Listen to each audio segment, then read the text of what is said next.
예, 안녕하십니까. 예, 한국가톨릭 장애인 사목협의회를 담당하고 있는 김재섭 신부입니다. 3년 됐을 거예요. 2018년도니까 3년 전에 저희 한가장 주최로 이 탈시설에 관한 그 세미나가 있었습니다. 그때 많은 분들을 이렇게 초청해서 세미나를 했는데 찬반이 굉장히 격렬하게 논의됐었어요. 너무 분명하게 찬반이 갈렸기 때문에 뭐 하나된 입장을 표명할 수가 없었습니다. 그래서 특별한 결론 없이 그때 세미나를 마쳤고 뭐 후속적인 조치가 별로 없었습니다. 근데 오늘 이번 토론회를 통해서는 뭔가 좀 정책적인 대안을 우리 교회에서 마련하는 그런 계기가 되어야 되지 않을까 생각이 듭니다.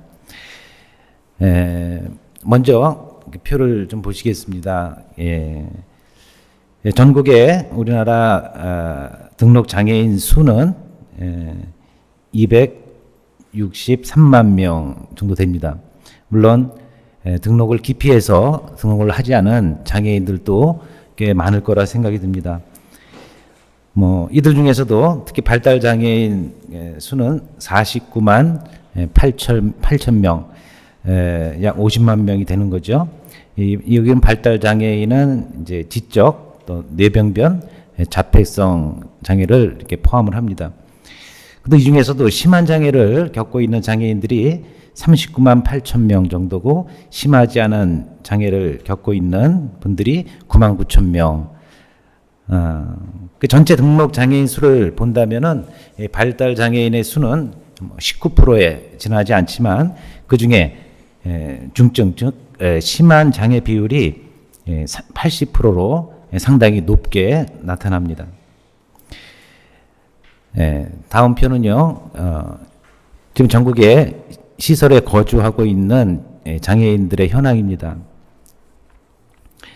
2021년 현재 보건복지부 자료에 따르면 전국적으로 장애인 거주시설은 1,539개소이고 시설에 입소 중인 장애인은 2만 9천여 명으로 집계됩니다. 그 중에 발달장애인이 80%가 넘는 2만 3,700명으로 나와 있습니다. 그리고 시설 거주자 중에 중증이 98.3%, 경증이 1.7%이며 중증의 대부분은 발달 장애인입니다. 또한 24시간 1대1 케어를 요하는 최중증 장애인, 여기에는 이제 뭐 폭력, 자해, 뭐 정신장애 등 이러한 최중증 장애인들은 시설에서도 꺼려해서 어쩔 수 없이 가족이 돌보아야 하는 그런 처지에 있기도 합니다. 그래서 부모들이 연로해지거나 돌아가시게 되면 오갈 데 없는 신세가 되고 말죠. 한편 보건복지부 자료에는 입소 대기자가 625명으로 나와 있는데 참 이해하기 힘든 숫자입니다. 장애인 단체와 장애인 시설 운영 관계자 등에 따르면 이는 터무니없는 숫자라고 해요. 예를 들어서 발달 장애인의 경우만 해도 시설 입소 대기자 수가 용인시만 330명, 또 수원시만 250명에 이르고요. 또 전국적인 것은 제가 조사는 안 해봤지만 전체 전국적으로 볼 때는 아마 그 숫자가 수천 명은 되지 않을까 생각이 듭니다. 이러한 현실 속에서 시설 폐쇄를 반대하는 부모님들의 입장을 이렇게 좀 정리해봤습니다. 뭐 지금도 입소를 대기하고 있는 당사자나 부모들에게 대책 없는 지금과 같은 탈시설 정책은 작은 희망마저 빼앗는 격이 됩니다. 그분들이 왜 시설 입소를 원하겠습니까?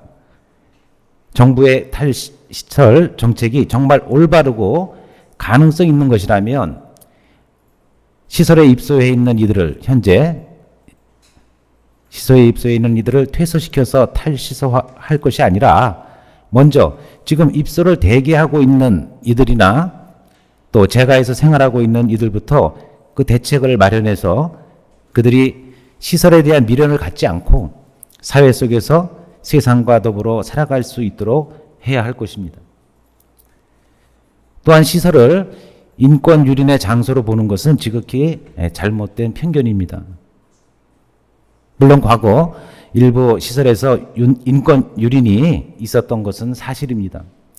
또 현재보다는 과거에 더 많았던 것도 사실이에요.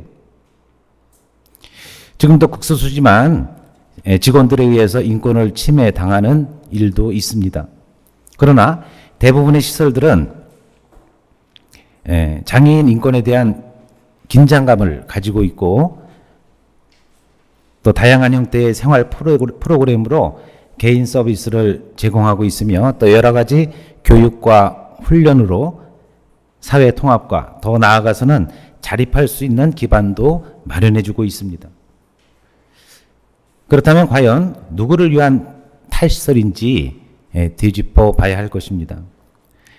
특히 이번 로드맵에서 원 스트라이크 아웃제 그리고 10여 년 후에는 완전 폐쇄를 운운하고 있는데 이는 정말 어처구니 없는 처사가 아닐 수 없습니다. 인권 문제는 장애인 시설에만 있는 것이 아니죠. 사회 속 어느 곳에나 있습니다. 어린이집에도 있어요. 또 노인요양원에도 있어요. 또 학교에도 있습니다. 또 일반 회사에도 있어요. 이런 기관들에 또 똑같이 적용해서 원스트라이크 아웃제 또 이런 인권 문제가 있으니까 10년 후에는 다 폐쇄하겠다? 있을 수 없는 일이죠. 특별히 장애인 시설에서만 이것을 적용한다는 것은 이게 정당하지 않은 것입니다. 또 예를 들어서 뭐 일반 식당이나 주점 같은데 원스트라이크 아웃제 도입하지 않지요. 영업 전직에 뭐 15일 주고 뭐 경고 주고 뭐 해요. 아니 일반 식당이나 주점 같은 게 원스트라이크 한다 하더라도 폐쇄한다 하더라도 소비자들은 다른 식당이나 다른 주점 이용하면 됩니다. 그런데 우리 장애인 시설이 폐쇄되면 기존 거주인들은 갈 곳이 없어요.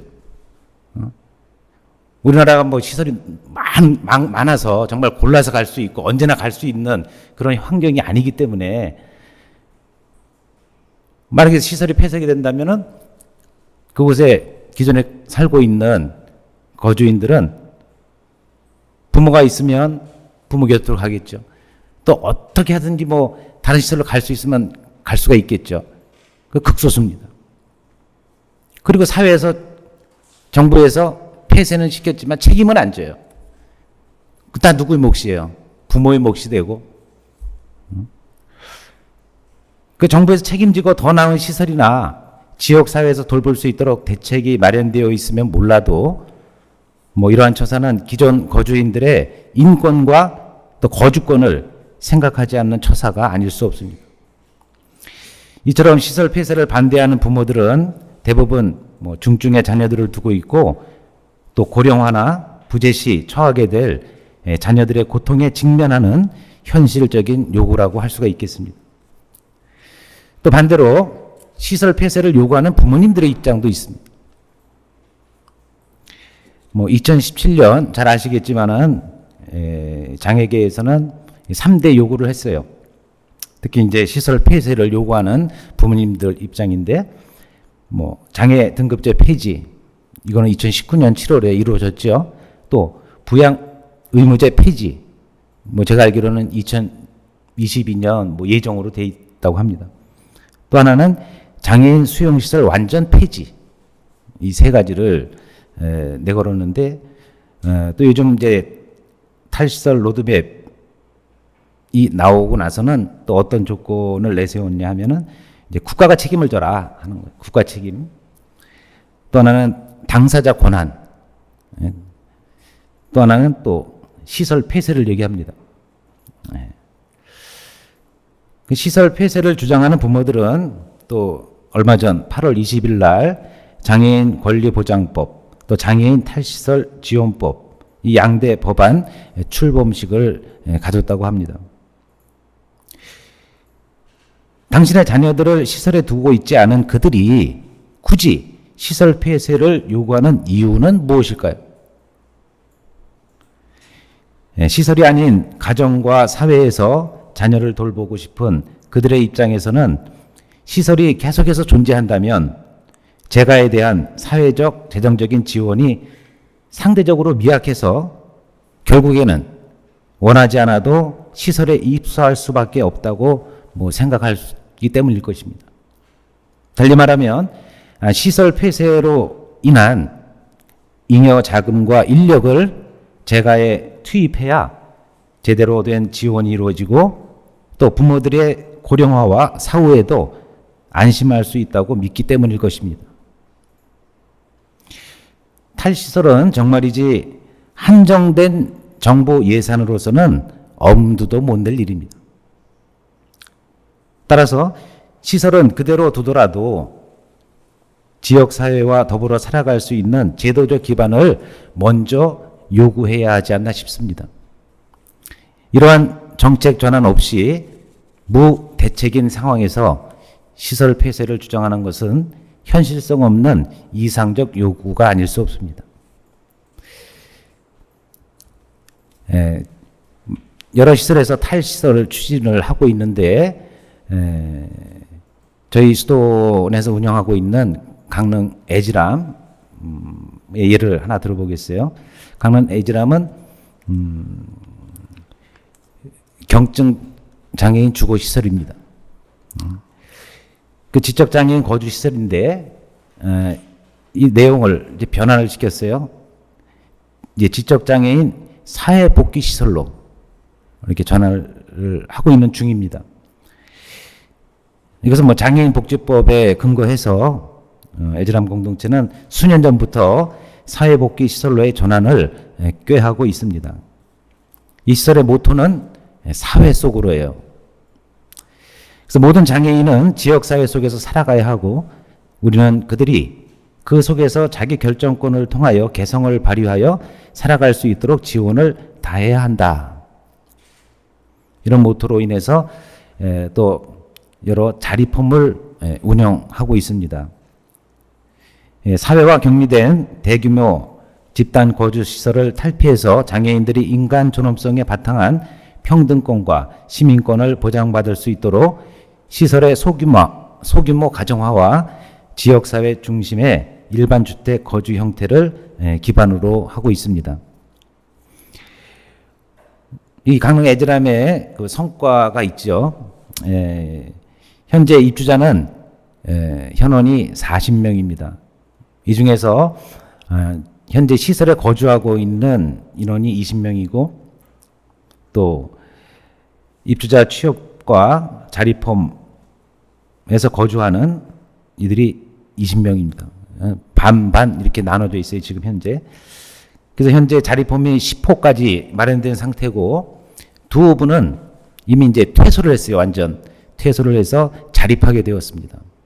좋은 성과지요. 그리고 20명은 10개 자립홈에 이렇게 나뉘어서 독립생활을 하고 있습니다. 처음에는 직원들이 상주하면서 그들을 돌봤지만 지금은 방문과 전화로 돌봐주고 있습니다. 또한 입주자 정원 40명이 전에는 한 시설에서 살았던 것과는 달리 절반 정도 줄어들어서 이제 시설에 거주하는 이들도 생활 공간이 넓어지고 보다 가정과 같은 생활을 영위할 수 있게 되었습니다. 이러한 성과에도 불구하고 한계점을 이제 깨닫고 있어요. 첫 번째는 완전 자립 문제입니다. 현재 입주자 대부분이 심하지 않은 장애인이고 또 최종 목적이 전체 입주자의 자립 지원이지만 현실적으로 독립생활이 불가능한 이들이 여전히 50%를 상회합니다. 이들은 자립홈에 가기가 힘들어요. 그래서 시설에서 계속 돌보고 있습니다. 또한 현재 자립홈에서 독립생활을 하는 장애인 중에서 완전 독립하여 퇴소 가정을 이룰 수 있는 이들도 많지 않습니다. 현재까지 2명이라고 그랬는데 더 이상 힘들어요. 계속 노력은 하고 있습니다. 그리고 때로는 이번에 그룹홈을 이루고 사는 그 장애인들이 연로해지거나 또 사정상 다시 시설로 돌아올 수도 있습니다. 두 번째는 취업 문제입니다.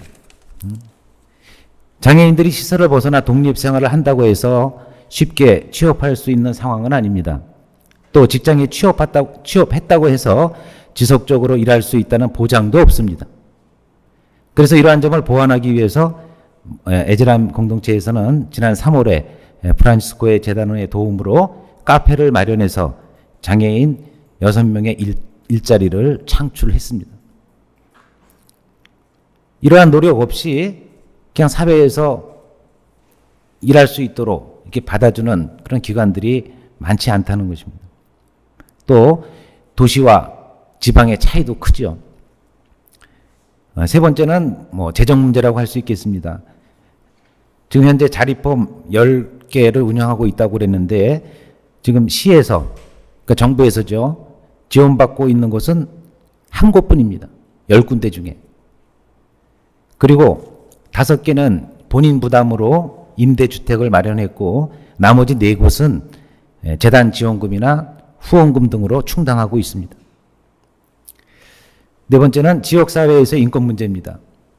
현재의 시스템으로 장애인에 대한 인권이 지역사회에서는 잘 보장되는가에 대한 의문입니다. 아까도 말씀드렸다시피 사회 곳곳에는 장애인뿐만이 아니라 인권 자체를 침해할 수 있는 요소들이 굉장히 많습니다. 거기에 장애인들은 더 취약하죠. 그 취업한 장애인들에 대한 인권 유린, 또 직장에서의 성추행, 사기 등 이러한 것들에서 보호할 수 있는 안전장치가 현재로서는 거의 없다시피 합니다. 이러한 문제들이 많이 있는 이런 한계점 보면서 앞으로 바람직한 장애인 정책은 어떤 것이 있을까 몇 가지 대안책을 생각해 보았습니다. 어떠한 이유든 시설 입소를 원하는 장애인들이 많은 현재 상황에서 탈시설이나 시설 폐쇄를 운운하는 것은 바람직한 정책이 아닐 것입니다. 또한 대규모 시설을 원하는 장애인이나 장애인 부모도 없을 것입니다. 그러니 정부에서는 현실적이고 지속 가능한 대안을 제시하는 것이 바람직하리라 봅니다. 탈시설이나 폐쇄 대신 기존의 시설을 다양화할 필요성이 있고 재가나 독립장애인에 대한 사회적 기반도 마련해야 합니다. 예를 들자면 첫 번째로 장애인 공동체 마을 형성을 들 수가 있겠습니다. 현재 장애인 공동체 마을을 형성해서 생활하는 곳이 전국에 몇 군데 있는데 이를 좀 더 활성화해서 직접 사회와 마주하기 힘든 장애인들과 가족들이 모여 살면서 사회화의 과정을 습득하는 것도 좋을 것입니다. 두 번째로는 거주시설의 기능 변화가 되겠습니다. 강릉 에즈람의 경우와 같이 기존의 거주시설이 단순한 숙식을 제공하는 기능에서 사회복지시설로의 기능으로 변화하는 정책을 마련했으면 좋겠습니다. 이에 필요한 직업훈련 프로그램과 자립홈을 마련해주고 취업의 기회를 넓혀주면 좋겠습니다. 특히 자립홈은 그 기능을 강화해서 지역사회 거주 전환의 중간 단계 역할을 제대로 할 수 있어야 할 것입니다. 세 번째로는 지역별 장애인 센터 운영입니다. 장애인들의 유형이 다양하고 특히 발달 장애인의 경우 개별적 특성이 있어서 1:1 맞춤형의 재가 서비스가 요구되기에 재가 서비스 확충이 필요합니다.